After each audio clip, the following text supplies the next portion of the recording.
Hello, greetings everyone. Everyone can hear me well? I hope everyone can hear me well enough and the sound here is good enough for everyone to listen.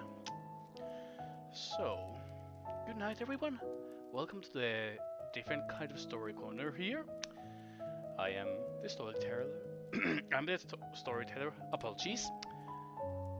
So, as the title suggests, we are going to read some couple tales, couple stories that I have collected here to read to you all. And I don't know what else to really say here. This is gonna be a very different kind of a stream, very, you could say, almost relaxed. I look for some stories that are mostly very relaxed and just calm, nice, and all that good stuff. So, so pretty much, like I pretty much put on that little X tweet thingy, the stories I have collected for this event, it are some from the archives of our own website, and also this little lovely little background behind me, around me, is from the Vector-Z free art from the Vector-Z site. Oh, sorry. I actually once I'm done with the stream, I'm going to put many connections or links to different websites or these different sources that I am using here right now, including this cozy winter music from YouTube, but that I right now don't remember. Apologies about that. But yes, I hope you will all be enjoying tonight's little story session. And actually, originally I had different kind of a thought and how to start this stream, and now we are going to start with something a little more closer to home, you could say. Something written by yours truly. Just let me write this down so everyone can see what we are going to... Oh, sorry about that. I still am trying to get used to these things. Oopsie. There we go.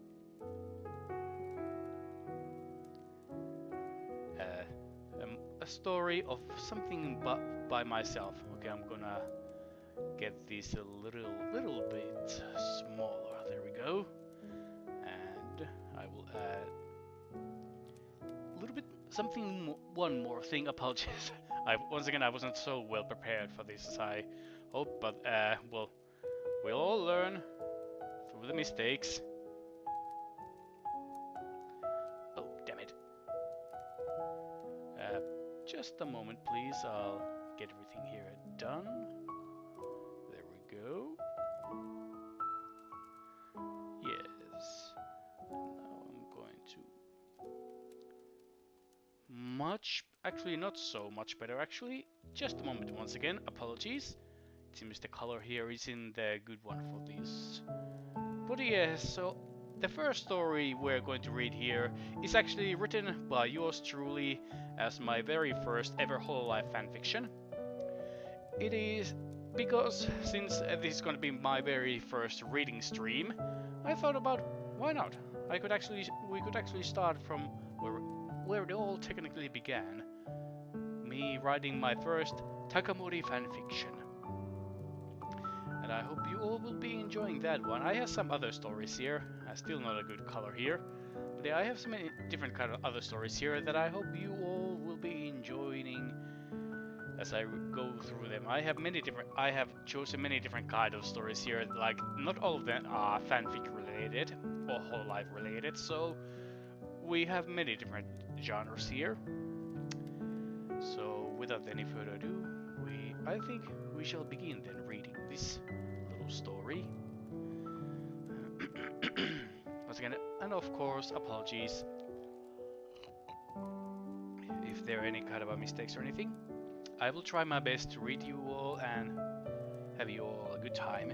And once again, let me know if the music is too loud. Just let me know so I can lower it or make it a little bit more louder for you all to enjoy. But now, let us go. Sleep well by yours truly, the story corner, or in this case, the storyteller.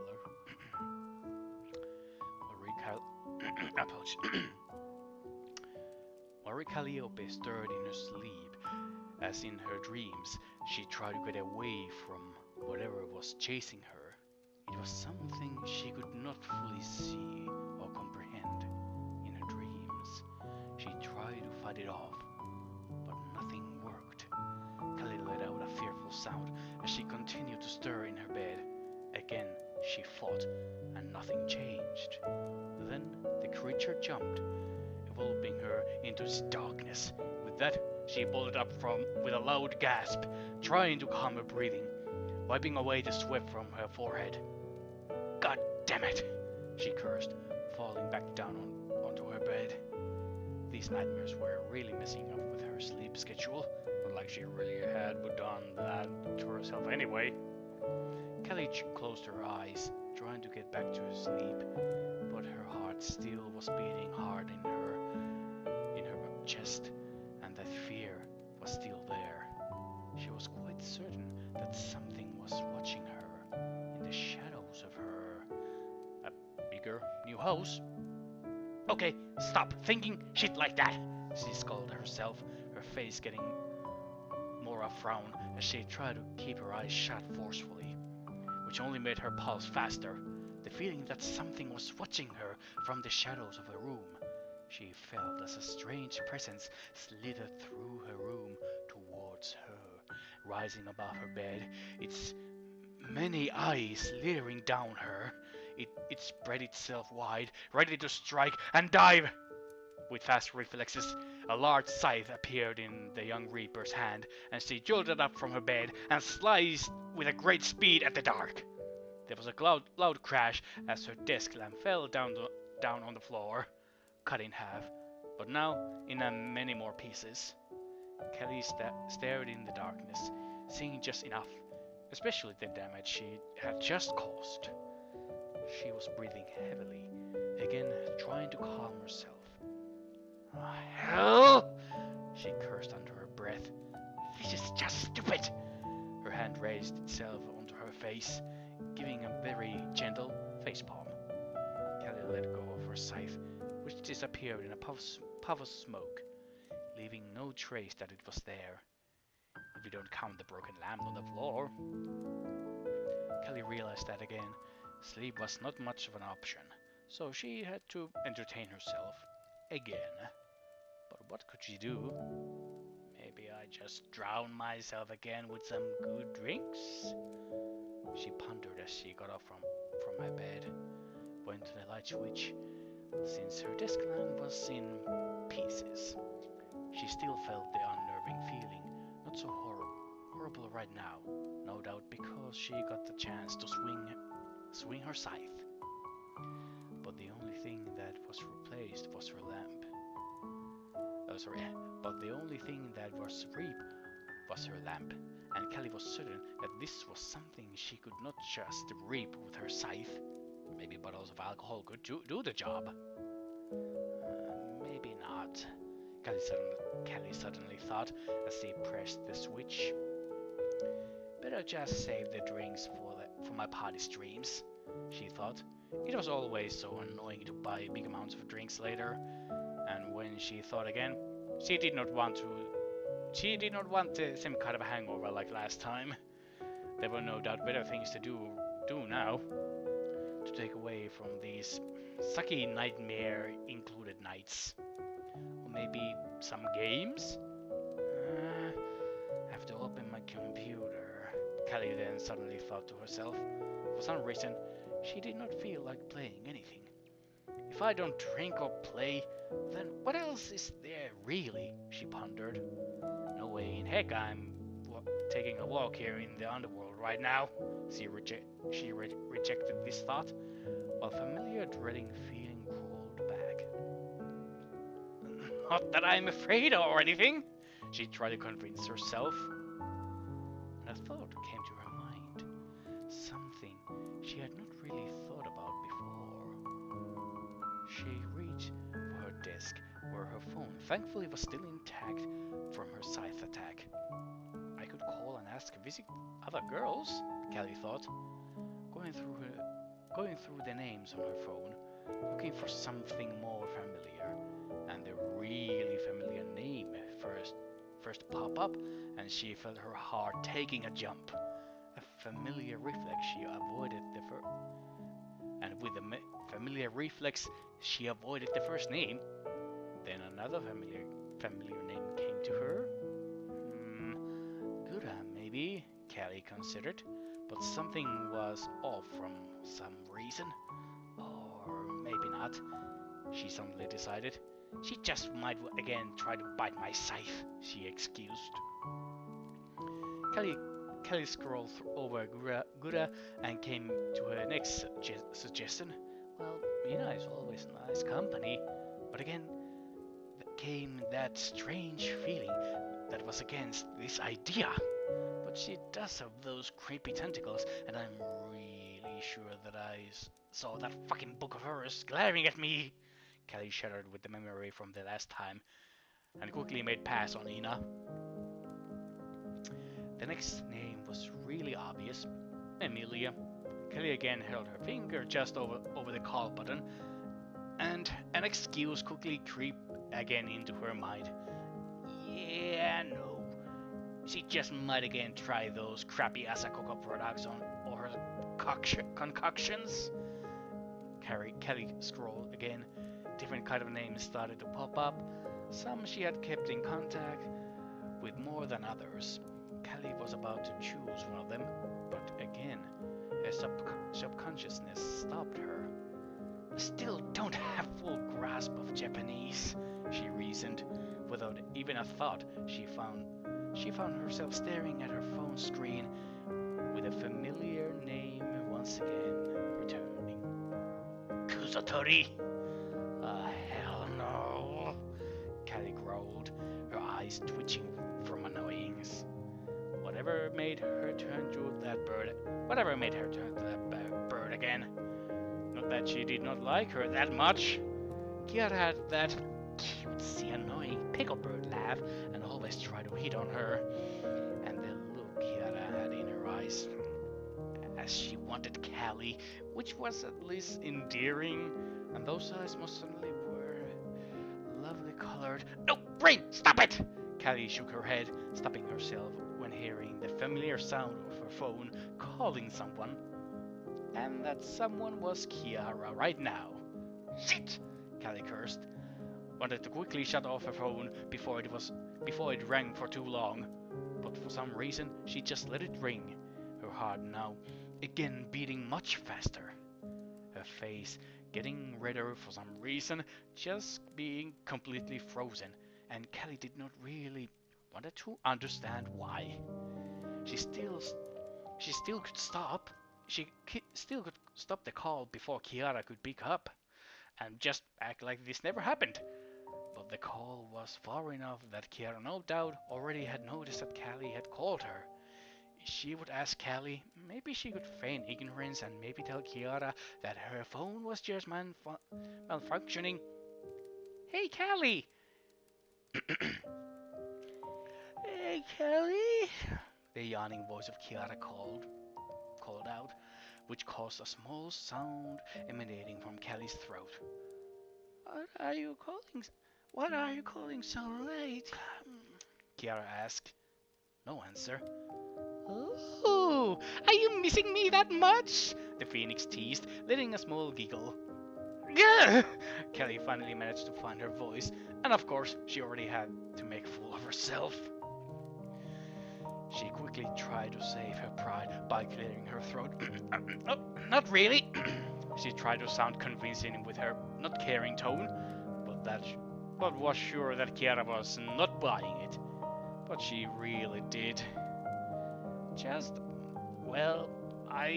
Callie tried to find an excuse for this call, and saying I was having a nightmare and now I'm too fucking scared to sleep alone in my home, so I want to spend time with you, was completely out of the question. Knowing how Kiara most certainly would act, making this no doubt too weird. and she never liked to make things too weird. I just don't feel that tired, Kelly said hopefully in a convincing way. And I guess I'm just too bored and want to spend time with someone. She trailed off. Ah, that's so sweet, Kiara replied, sweetly giggling. I'm so glad that my wife thinks of me even at this time of hour. And there it was, that sickly and so sweet excitement Callie knew was coming. And yet it always had a strange effect on her. She was most certainly annoyed when Kiara calls her wife, but she also almost feels some flattery as well, and maybe something else, but she prefers to mostly ignore those. But right now, she could not. For some reason, those other feelings were now bubbling up, and she hated, no, not hating, but disliking the fact that her emotions were acting up. It's not like that, she countered, adding annoyance to her tone. Just, feeling like wanting to spend time with someone. Did you try anyone else before me then? Kiara then asked with smugness, and Kelly was certain that on the other side of the phone, Kiara was smirking. Crap! Kelly panicked, and in her panic thought no doubt traveled to her voice. No one picked up, she said, her voice just a bit shaking. Uh-huh, Kiara replied. Just so, can I come to visit or not? If you're too tired, I understand. Callie then cut in, just wanting this to be over with, and hopefully Kiara would stop pestering her. Of course, I have always time for you, Callie, Kiara replied excitedly. Okay, great, Callie replied, now finally keeping her composure. I'll be there soon. She got the call before Kiara could continue the call any further, and probably would just waste each other's time. Quickly, Callie changed from her nightgown to more casual clothing, not her usual Ripper outfit. She was more known, as this visit was more casual. She wore her black sweater and sweatpants. Yes, casual. Nothing more, just wanting to spend time, Callie reminded herself. The dreading feeling that had haunted her felt much less now, and the thought of spending time with Kiara felt more comforting. These feelings that she many times wanted to keep under lock and key, but now she felt like just letting them out and enjoying this moment more than she should. But this is supposed to be a casual visit, she said, or more try to convince herself. Okay, she said it then out loud. Better just go before Kusatori calls again. A pale glow started to shimmer from her hand, creating a small glyph on her palm.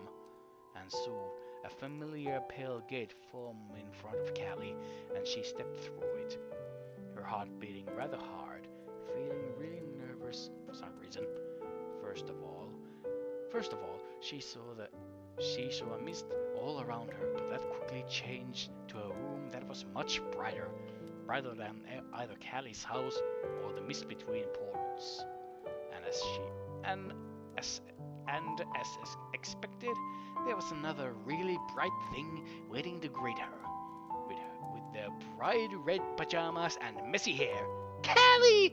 Kiara exclaimed excitedly, throwing her arms wide and running towards the Reaper, who quickly raised her hand that came in contact with the face of the Phoenix, that made sure she would stay safe from possible positive feelings she would get from this greeting.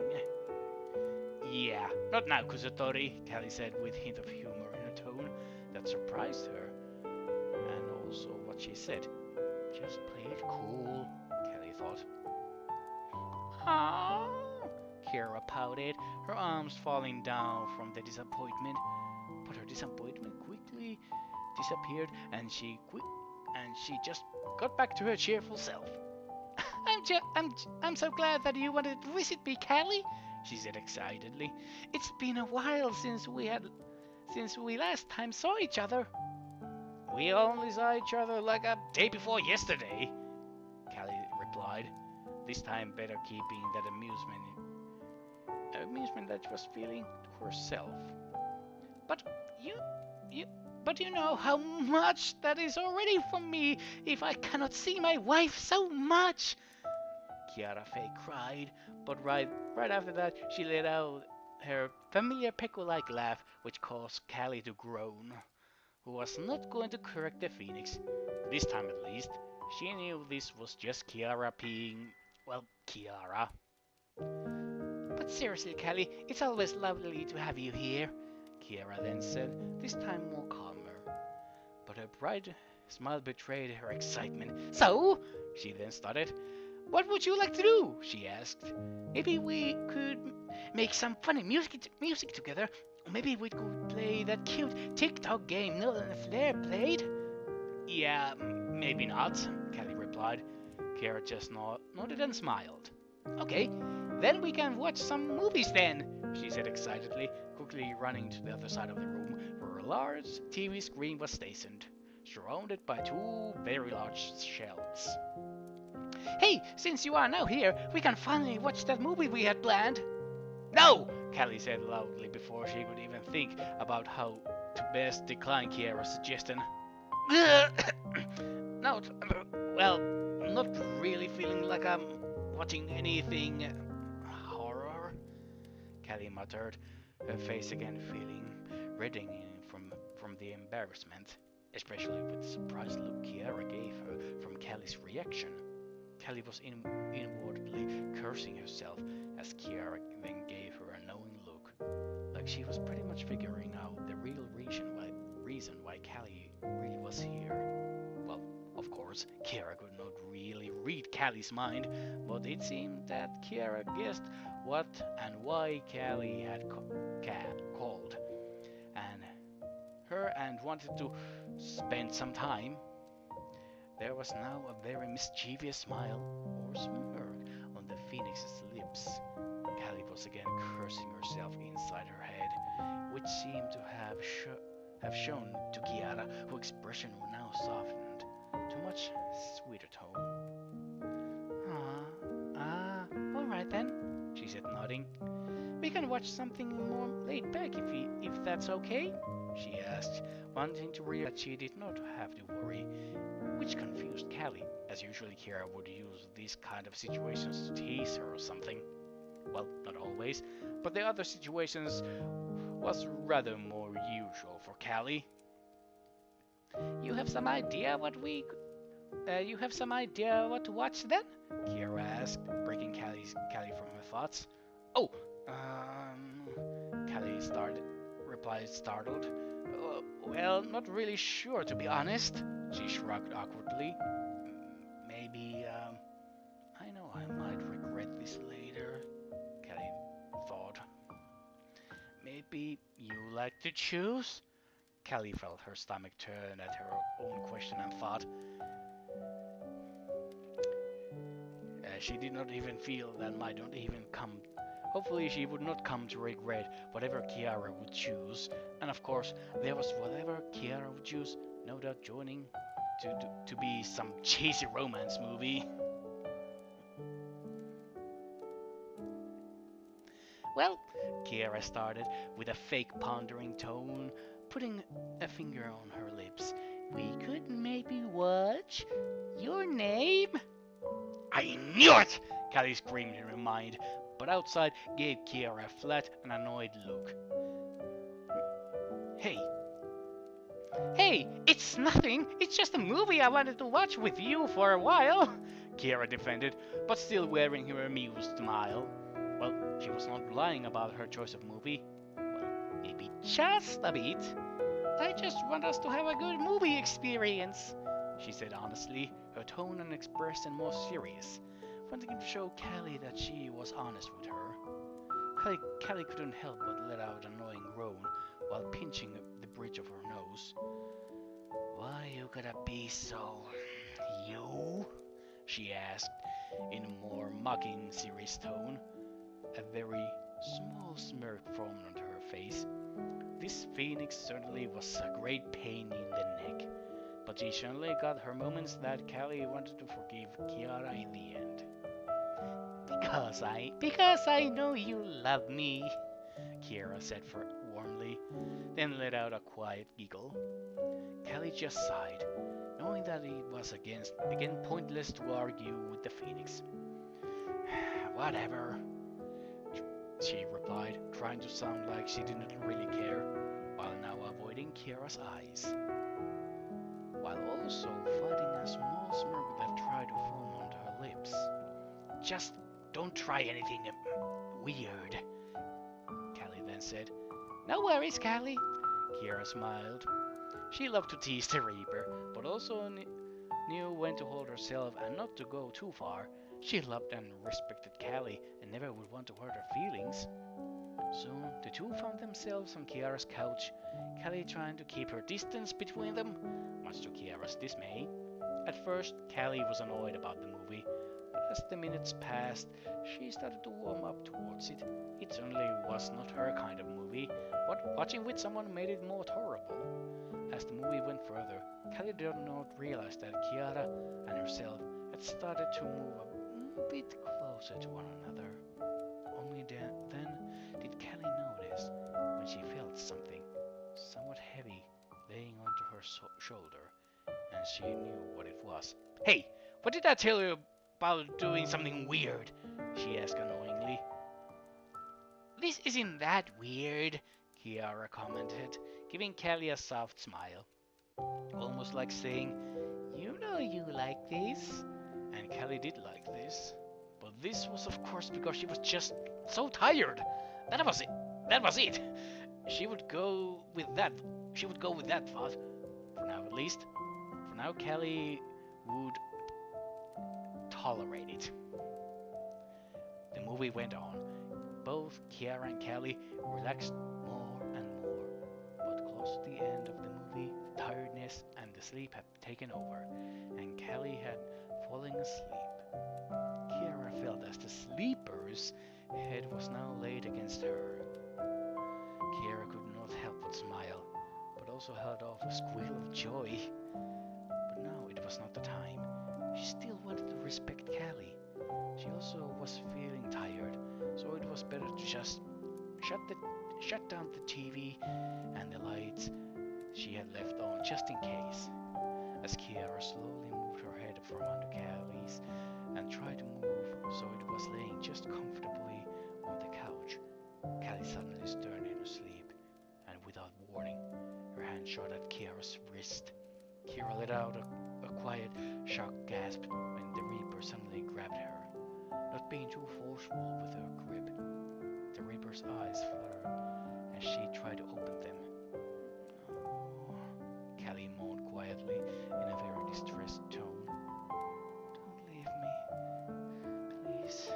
Her eyes finally opened enough to see those beautiful red orbs. Kiara's heart almost burst when she heard Callie utter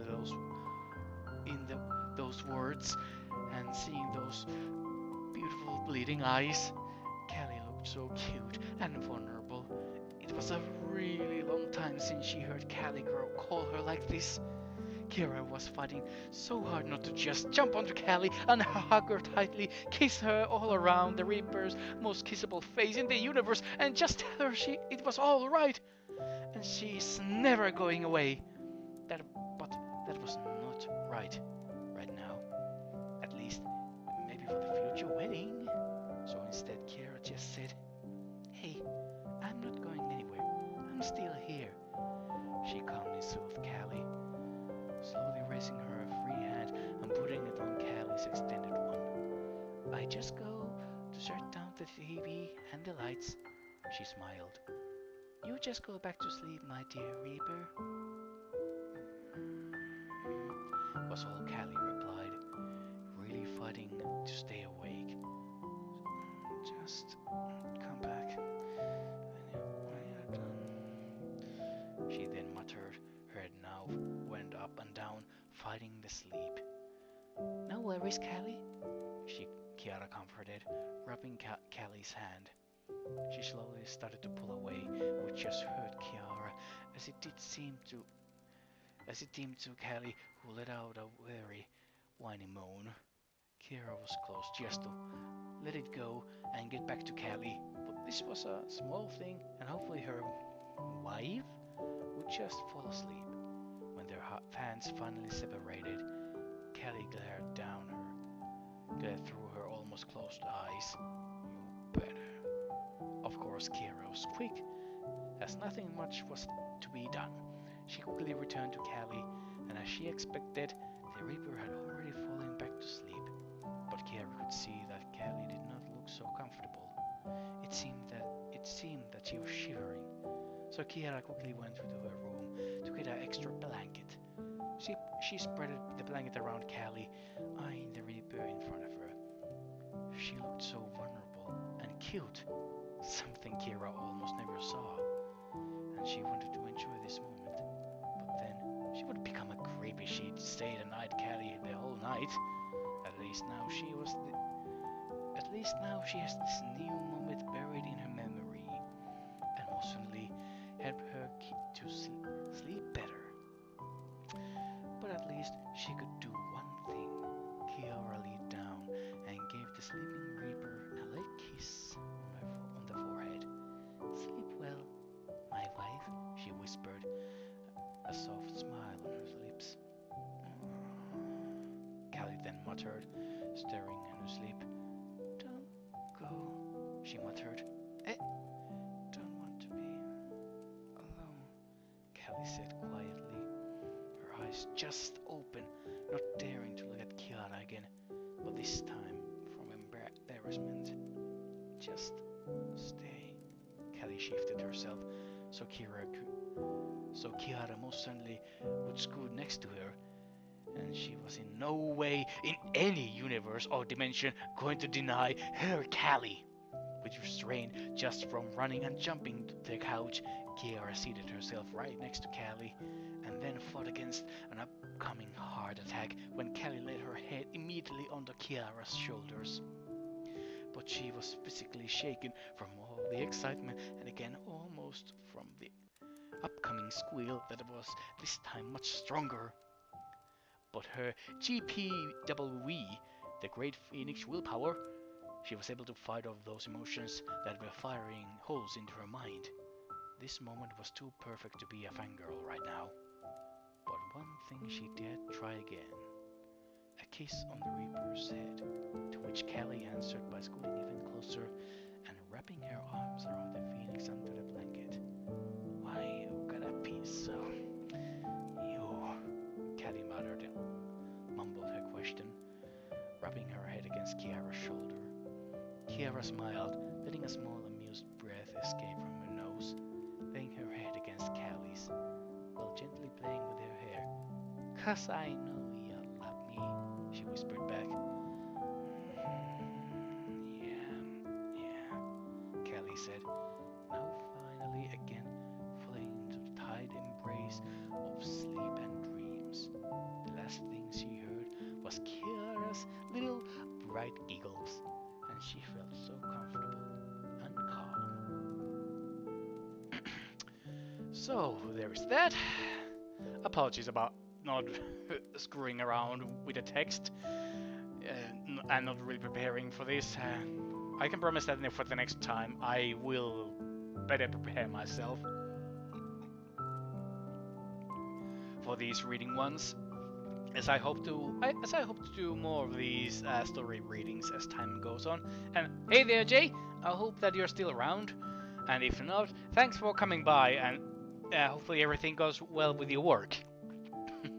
So this was my first story, and yeah, there are lots of mistakes, and as the many Hololive tags at the archive of our own says, no betas, we die like Yago's dreams. So there is that. I hope you enjoyed that silly little story of mine. And now, one more Hololive story we shall read, and it's a different kind of one. I don't know how to say it. Well, you will soon see. Damn it. Okay, here comes, as you can see. Yep. Yes. There it is. Subaru, the Ugly Duckling. By none other than 13 Mon. Pretty much, well, the parody of the Ugly Duckling, starring our own favorite and cutesy duck Subaru. Hold on, I quickly. Thanks a lot, Jay. Glad to hear that you enjoyed it, and hopefully you will enjoy also this one also, and hopefully everyone else also will be enjoying it. Okay, let's see. Okay, I will enlarge this a little bit more so you can see the actual author here. And now, without any further ado, let's just go in. Subaru, the Ugly Duckling. Once upon a time, there was a mama duck named Shigurewi. The mama duck was resting in its nest, a bunch of eggs resting against her side, keeping them warm. I wonder when they will hatch, she muttered softly, looking at the 4 eggs that were still waiting for them to crack open. She snuggled closer to her children, wrapping her wings around them. And then, to the mama duck's surprise, some of her eggs began gently shaking, causing her to look with excitement at what was happening.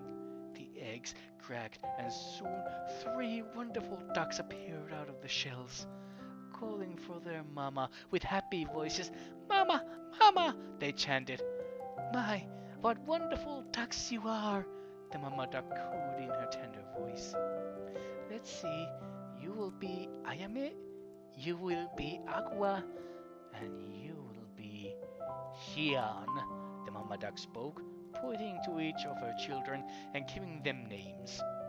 They all seemed to like their names that they had been given, smiling happily and hugging their mom close. However, as mother reciprocated the hug, she noticed that one of her eggs had not yet hatched. "Better keep it warm, but this egg sure does look strange," the mama duck commented.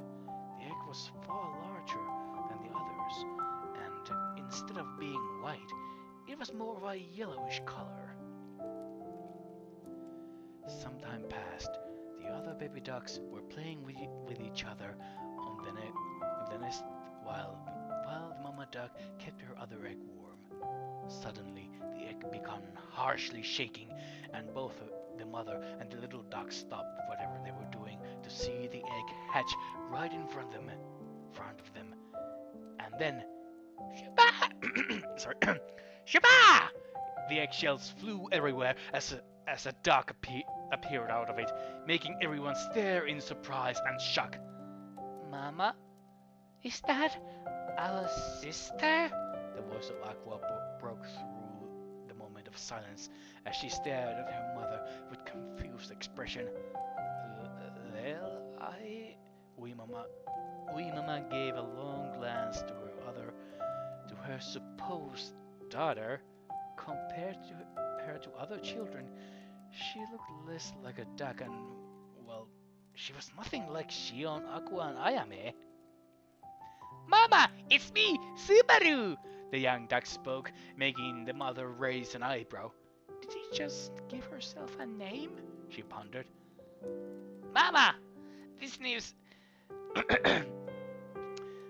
Mama, the new sister looks weird," Ayame softly muttered, snuggling closer to her mama as she hid her face in her fluffy tummy. The duck named Subaru walked around the nest, taking in her surroundings. "She kinda ugly," she muttered, but it seems that when she commented, she was looking at her chest area with rather envious look. "Oi! What are you calling ugly?" Shion immediately squealed in a panic, hiding behind her mother while Subaru kept muttering about how it's not nice to pick on people, and at least I don't insult others. The The mother didn't know what to do, and she was kind of scared of the duck named Subaru. The newly hatched duck walked over to her mom, deciding to ignore what one of her sisters had just said, and called out for her, "Mama!" "I am not your mom," wee Mama commented, believing 100% that this duck wasn't one of her own children, and distancing herself from her. "Mama, I am your daughter!" Subaru cried, looking at her mother with eyes filled and shrouded in sadness. The mama duck felt slightly bad and added, I don't think I am your mom. You look nothing like my other children. Even your egg was different." Subaru glanced at the egg she had come out of, and she couldn't deny that. Indeed, her eggshells were not like the others laying on the nest. But there was clear confusion in the young duck's voice. The other ducks had now gone behind their mother, following Shion's example, and looked at the scene in front of them, waiting for their mother to do something about it. Listen, Subaru, probably your egg ended up in my nest when I was sleeping, and I didn't notice it. That could mean that your real mama is somewhere else, and you could go find her. The idea was absurd as it was. Seemed to cause the young duck to ponder. If her mama wasn't really her mama, then she should search for her, right? It seems like they didn't want her there anyway, so in her mind, it would be better to just leave and travel, in hopes of not only find her mama, but a place to call home. Fine, I will leave and look for my real mama. Shuba!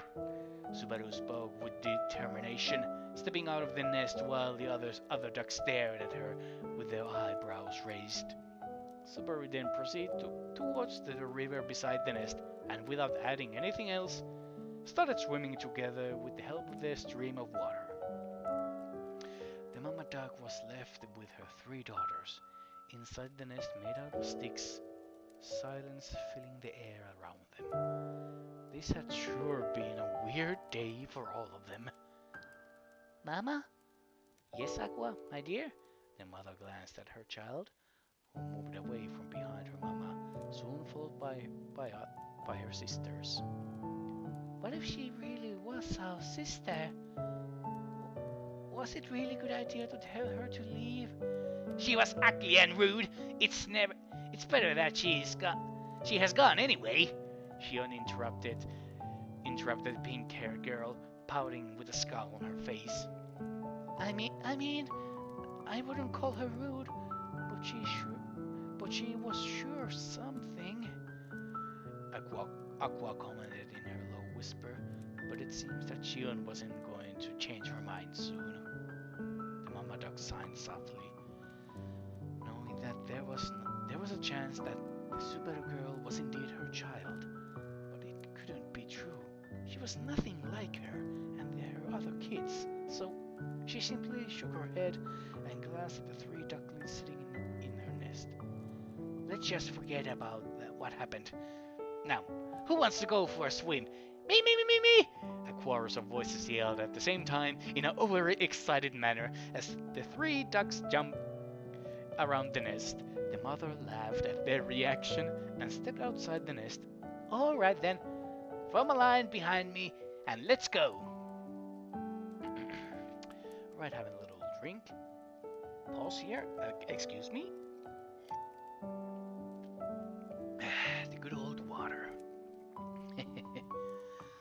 Alright, let's continue. Subaru was now all on her own, swimming in the cold river water and humming a tune to herself. Her plan was to keep swimming and hopefully encounter some birds. Maybe one of them would turn out to be her real mother. She was sad that who she had assumed was her mama had let her go so easily. But she didn't let this detail turn her sad as she kept on riding the waves of the river. My sisters weren't even cool anyway, she added, giving herself even more of a reason to leave the place where she had been born in. Especially that bratty looking. Her mouth closed as she didn't wish to let any profanity escape her lips. She kept following the river flow, and soon as the day turned into night, I should find a place to rest, the duck muttered, seeing that the moon was beginning to rise in the night sky. First of all, she exited the water. She exited the water and found herself on the river bank. Then she looked for a bush that would be a good resting spot. Oh, that seems like a nice bush, the duck muttered, walking towards a particular nice-looking bush. She glanced at it, studying for a long moment as she walked around it to see if it was really good enough a place for her rest. Really good enough place to rest. It seems like there was something.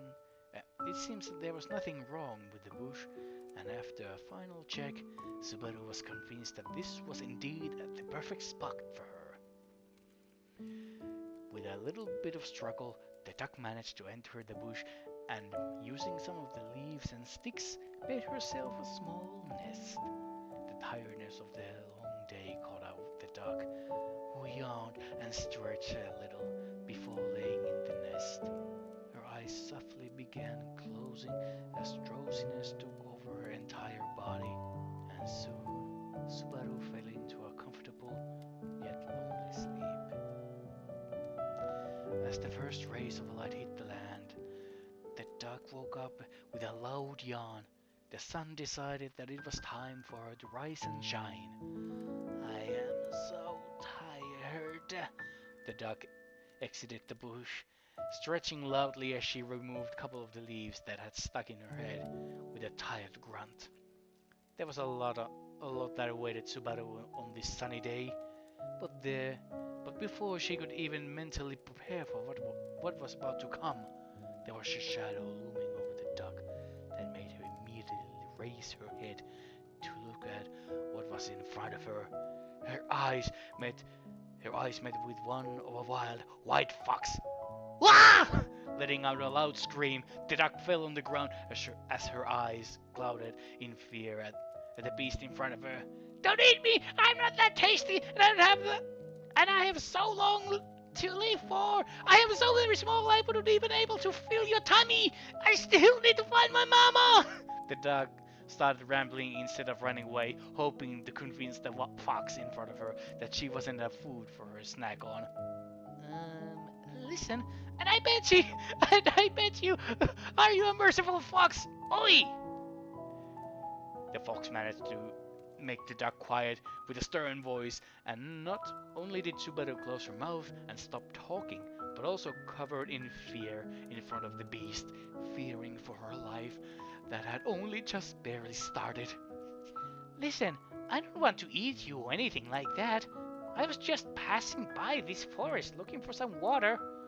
I saw the river, and I was about to go and drink when you suddenly popped out of this bush and started screaming at me, the fox explained, sitting on the ground in front of the duck and scratching her head. Oh, so you don't want to eat me? Why would I? I ate a mouse on the way here, and that was enough for me.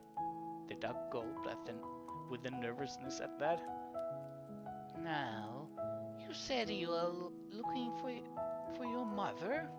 The fox surprised the duck with that question. Huh? Yes!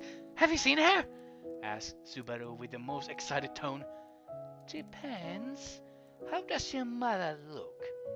The fox asked curiously with a curious look, but was met with silence from the little duck in front of her. I don't know. The fox sighed, knowing that with this lack of information, she wouldn't be able to help the young duck in her search for her mother. I'm sorry, but I can't really help you if you don't know what she looks like. Hearing those words made the duck look already soon disappearing. I see. Thanks anyway for trying to help. The duck moved away, starting to head back into the river to get taken away by the current. At the sight of the poor duck's sadness, the fox felt slightly sad and walked over where the duck was heading. Hey, listen, duck. I may not know who your mom is, but I think that if you continue taking this river, you will reach a small farm. I heard that there are some birds living there, so maybe your mother could be there. Then she heard the fox utter those words. When she heard the fox utter those words, the duck's face was adored in a bright smile that shook the fox's soul to the core. Thank you, Miss Fox! You're welcome! The duck waved goodbye, rushing to the water as she started swimming with even more energy than before. The fox looked at the figure of the duck that was soon moving out of her sight with a smile, drinking some water from the river before trotting away. That was sure a weird-looking duck. I mean, yeah, sure is kind of an interesting and weird-looking duck. Once again, a little bit more water here for me.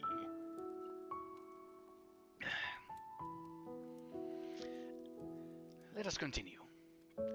Subaru was once again in the water, being carried by the flow while she also paddled away to increase her speed.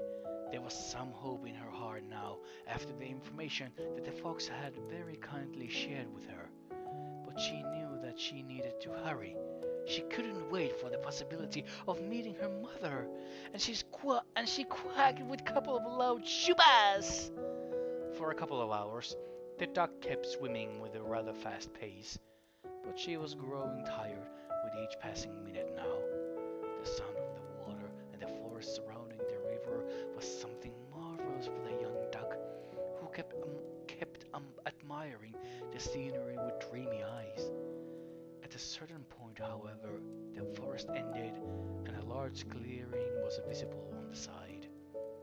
The duck slowed down her paddling in the water, looking at the land by the side of the river with curiosity and with little strain on her eyes. She managed to see a weird building with red and white paint that immediately caught her attention. Could that be the farm that the Miss Fox was referring to? Subaru couldn't contain her happiness as she rushed towards the river bank. She exited the water and ran towards the building, seeing even more things that she was nearing as she was nearing her destination. Soon she found herself standing in front of the farm. Flowers surrounded the area together, with crop fields and some farm animals. The duck walked over, seeing a dog and a cat sitting outside on the dirt pathway, carefully heading towards them, trying not to make too much noise. When she was in front of them, the purple cat raised its head, looking at her as she licked her palm. Seems like someone has come over. Oh, who is it? The dog barked, excited at the idea of a new pet around the farm. Subaru kept a certain distance from them as she was worried that they might do something unexpected to her. My name is Subaru and I'm looking for my mama! She had tried to sound quiet, but it turned out to be even louder than she could have ever imagined. The duck sure is loud, eh, Carone? The cat mumbled with a teasing grin as the dog chuckled for a little while. But are you sure that she's a duck? She looks a bit weird for a duck. The dog muttered, getting up from her spot as she walked over to the duck. I already got told that I am an ugly duck. I don't care, the duck muttered, with an angry look on her face as she stood her ground in front of the dog. I didn't say that, the dog panicked, looking a bit caught off guard by how the duck had responded to her phrase, but soon came the cat. You are looking for your mom? The duck nodded, a hint of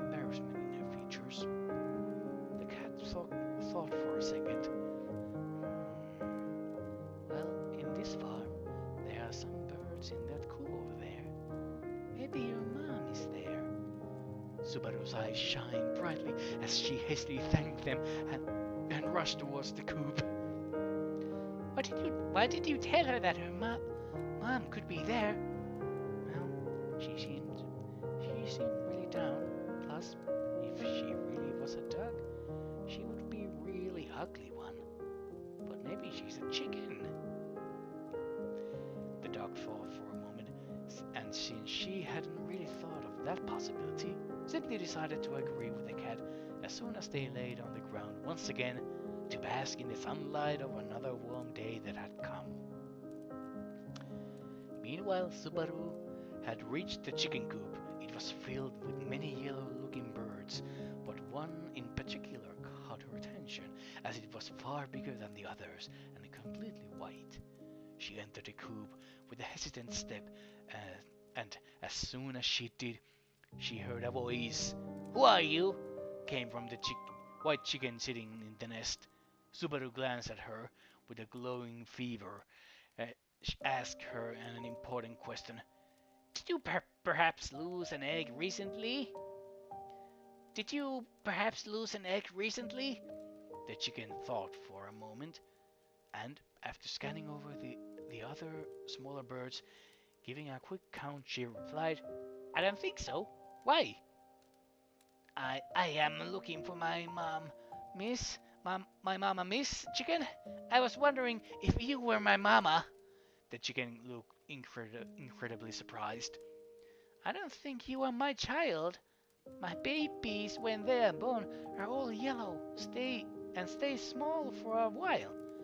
You are really big and white." While Subaru had thought this could be possibility, this could have possibly been her mother, since she had some similarities with the white bird, she realized that what she had been told was the truth.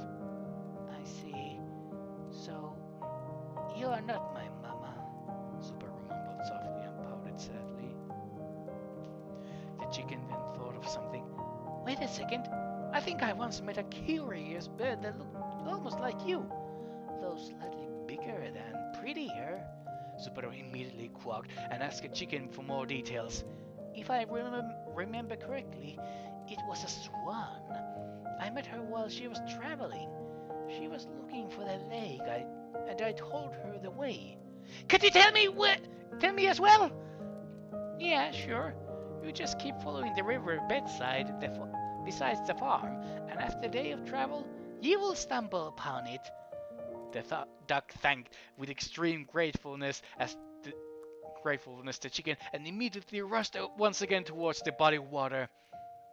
"I am surprised that she believed to be one of my little cheeks.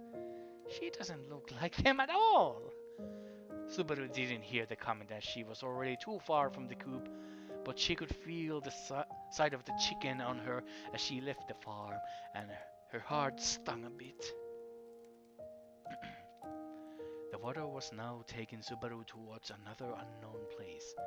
While still hopeful about the chance of finding her mama, she thought about all that had happened to her.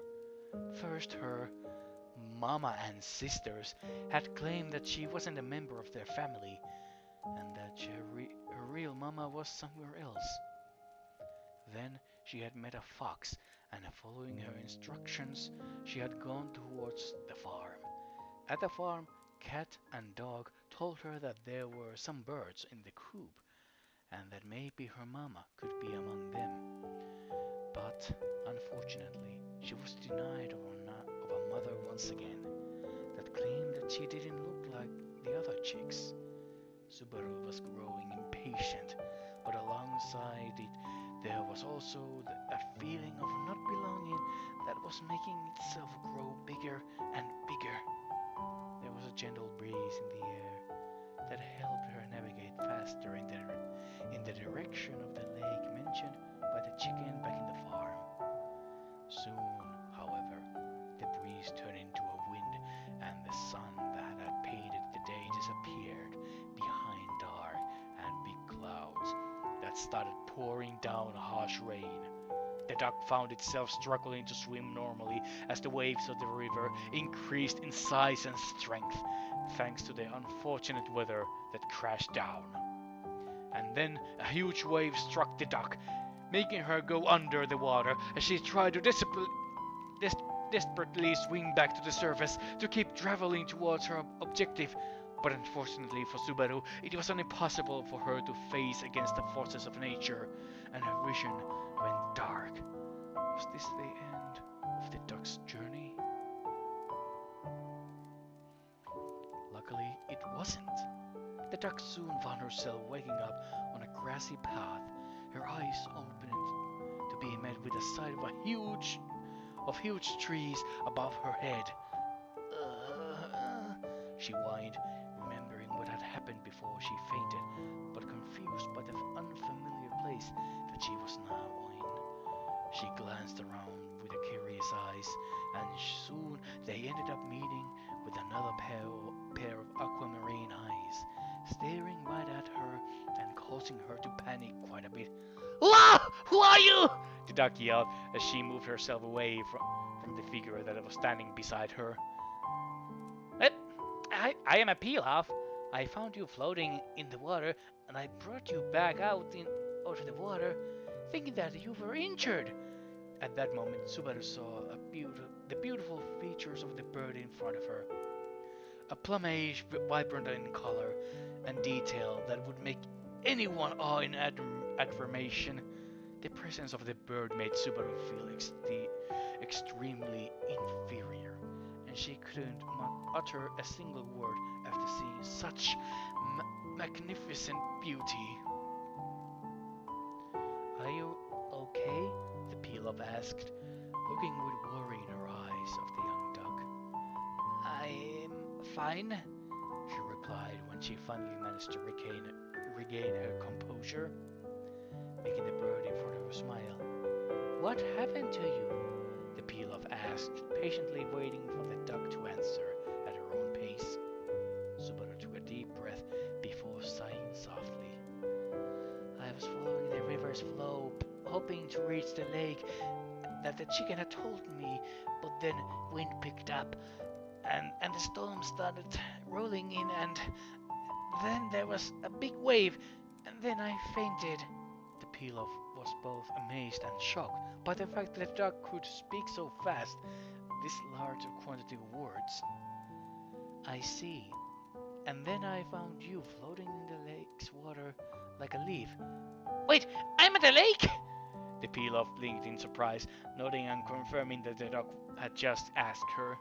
Subaru flapped her wings excitedly and then turned to look at the bird that has rescued her. Miss Pilaf, have you lost an egg? Because I'm looking for my mama! The bird blinked in surprise at the sudden and shocking question. I don't have any children. I'm sorry. Are you sure? Subaru's face was decorated in a frown, feeling the last shroud of hope break inside of her heart. Yeah, I think I would remember having a child. I'm really sorry, but I am not your mama. The Pilaf spoke in a soft whisper, feeling an immense amount of sadness for the poor dog that, after receiving the confirmation once more, broke into tears. She cried and cried. Her eyes kept pouring waters like rain that had struck the land before. The Pilaf enveloped the dog in a hug as she let her cry. No one wants me. My mom didn't want me. Everyone that I met thinks I'm ugly, and I'm alone now. Hey, calm down, the Pilaf muttered, and after a couple of minutes, Subaru's tears ran out as she sniffed. You've been through some rough times, eh? The duck nodded with a sad expression. At that moment, the Pilaf was completely struck with a weird sensation in her heart and softly smiled at the young bird. Would you like to have me as your mama? Subaru's eyes went wide as she heard those words. looking at the pilaf that was still hugging her in a tight hold. Why would you want me as your child? I am not worthy of this! The duck didn't believe that she was hearing and questioned the bird's decision. You are wrong. Listen, you are worthy of love and affection. Just because people don't see how pretty you are, it doesn't mean that you aren't. Super sniffed once more, listening to the comforting words coming from the pilaf. It doesn't matter to me if you are a duck, a chicken, or even a kiwi bird. I think you are beautiful. You are not an ugly duck. When the pilaf stopped speaking, more tears filled Subaru's eyes as she hugged the bird in front of her tightly, feeling affection for the first time. There was a lot running through the duck's brain, but for once, the feeling of loneliness and her lack of self-esteem disappeared into thin air. Mama! Mama! She cried for her new mama. I'm here. The pilaf kept her wings wrapped tightly around her new child as the sun reappeared from behind the clouds. The ugly duckling stopped believing that she was ugly and that she was worthy of love. And they all lived happily ever after, Kiara muttered, closing the book as she had been reading out loud. Mama, why did you pick this book? This isn't the original story of the ugly duckling, Clara Morris spoke, tucked under her bed covers as she looked at her mother with raised eyebrow. Well, it was a gift from Marine-senpai. I decided maybe it was time to read something new for once, the phoenix tried to explain, but instead received an even more confused stare. But the story is almost completely different. The duckies in the original story turned out to be a swan, and the name is all changed. Clara made a good point, and before Kira could think of another excuse, a new figure entered the bedroom. Oi, Kusatori, have you seen my... Oh, hi, Callie!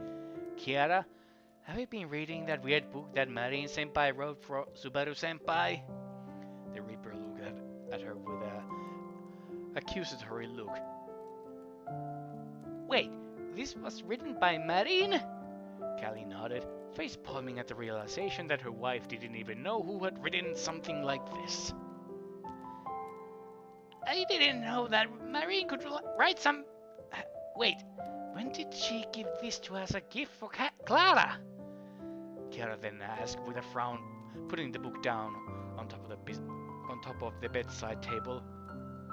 I think Subaru-senpai told me that she found the book a bit weird. Huh, I see. After a moment of silence, Kiara lifted herself up from her spot on the bed, and after turning off the light in Clara's room and giving her daughter a small peck on the cheek, she bid her good night. Have a sweet dreams, my dear Tori. Night, Mama. Night, Dad. Love you. Love you too, both of the parents muttered softly as they exited the room with a soft smile gracing their lips. As the door closed behind them, the young phoenix waited a little while before reaching the book with her hand and opening it from the start.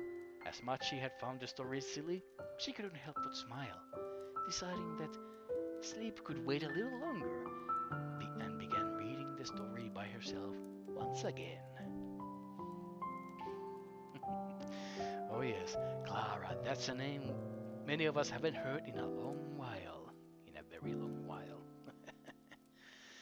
Yeah, a little different kind of a little Hololab fanfic story, and I have to say, sorry everyone, this reading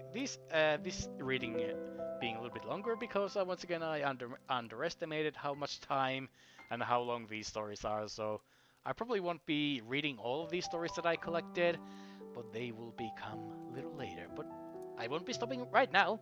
I'll be reading out a couple more that are not whole life related, we are now turning away from that familiar rabbit hole and go for something different. This time, I think it is time for us to look into the stars themselves. So, I'll introduce you all to. Hold on. I'll keep you still. You just wait more and be excited. I'll give you shooting stars. A small. Hold on. Here we go. I'll give you shooting stars by Sir William Freewill. It is actually a Doctor Who fanfic one-shot story centered around a certain doctor from the time, a certain doctor who really loves his fizzes. You could say.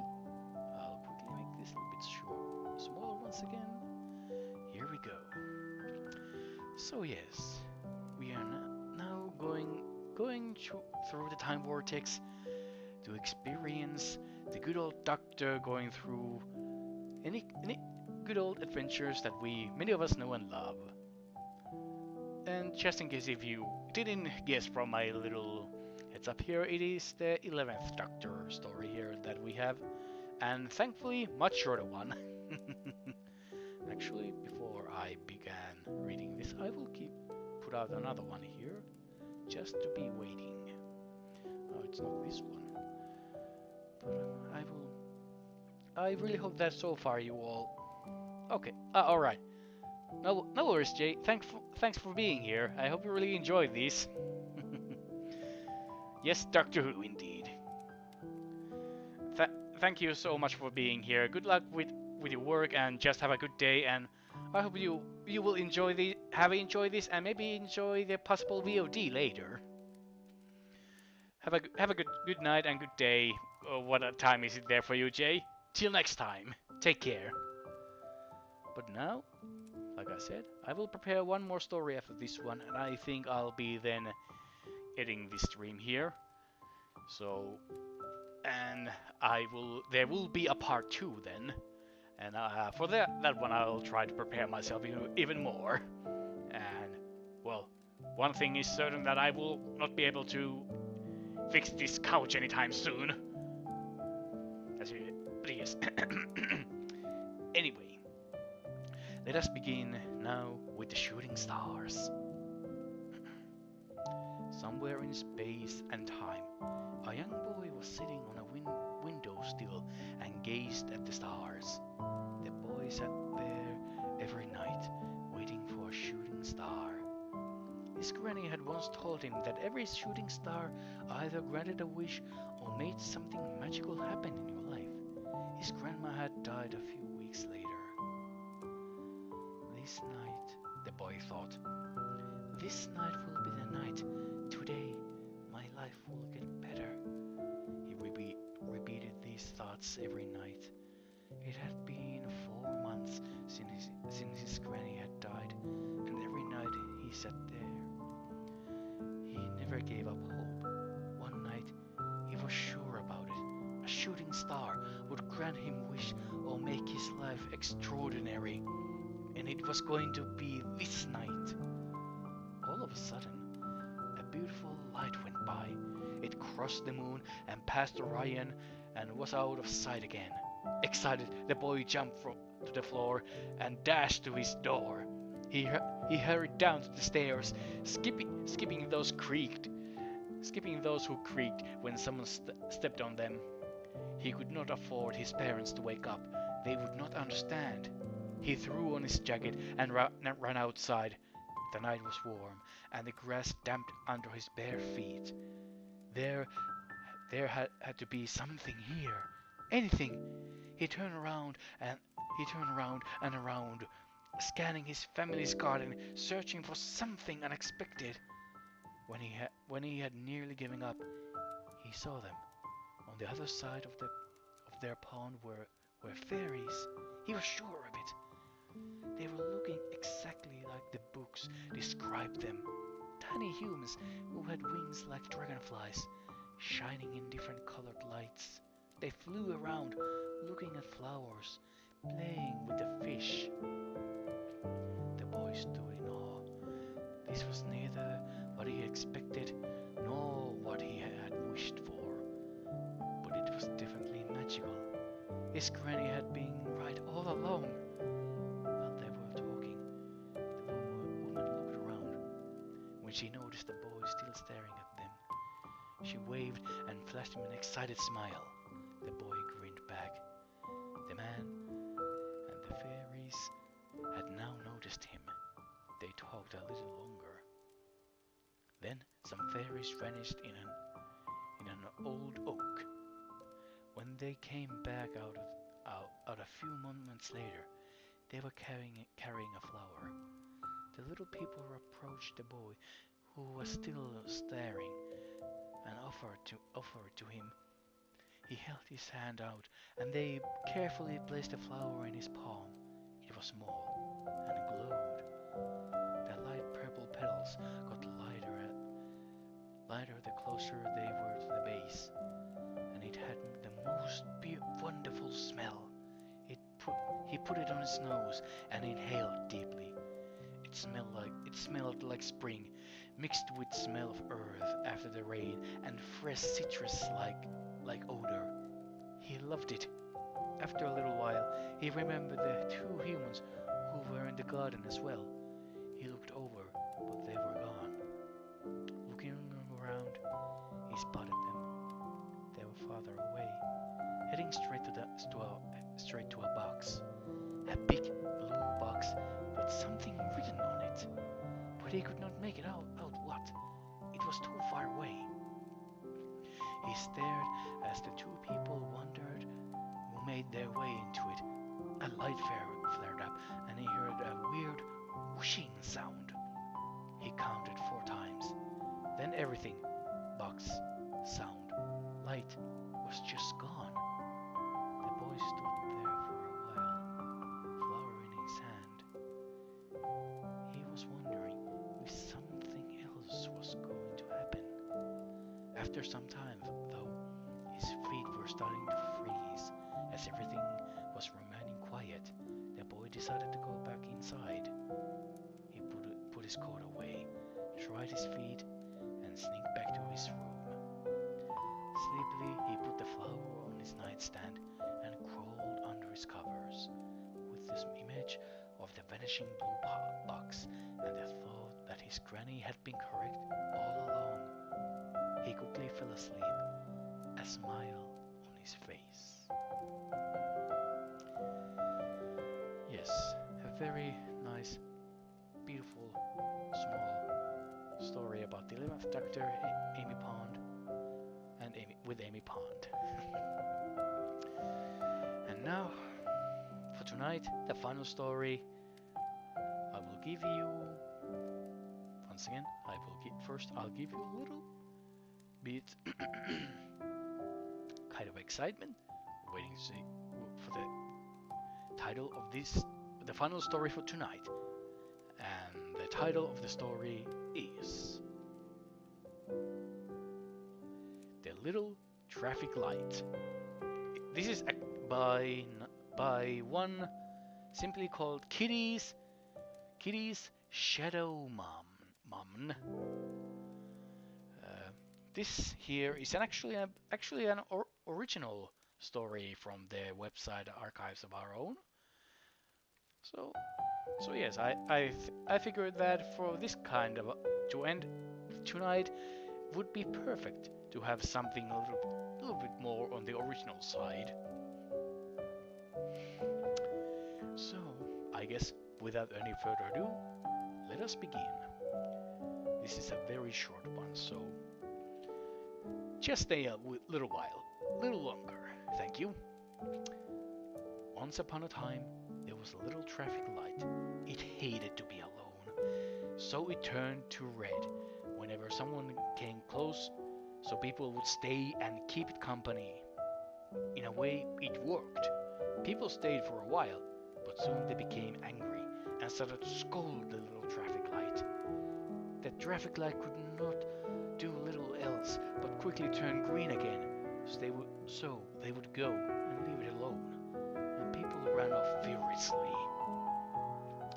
That went on for a while, until the big car traffic light took pity on the little traffic light.